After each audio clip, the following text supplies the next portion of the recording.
भाजप खासदार आणि माजी मुख्यमंत्री नारायण राणे यांचे एक वक्तव्य सध्या चर्चेत आलं आहे. राणे म्हणाले, बाळासाहेब होते तोपर्यंत शिवसेना होती, आजची शिवसेना राहिलेली नाही.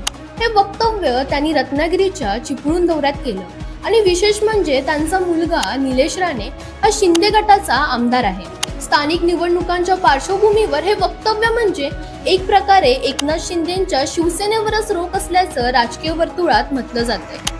राणे म्हणाले, मी 15व्या वर्षापासून बाळासाहेबांच्या नेतृत्वाखाली 40 वर्ष काम केलं, पण बाळासाहेब गेल्यानंतर ती शिवसेना आज उरलेली नाही.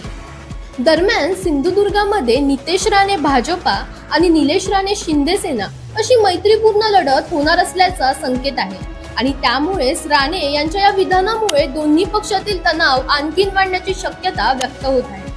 अशाच राजकीय अपडेट्ससाठी इंडिया लीडरला फॉलो करायला विसरू नका.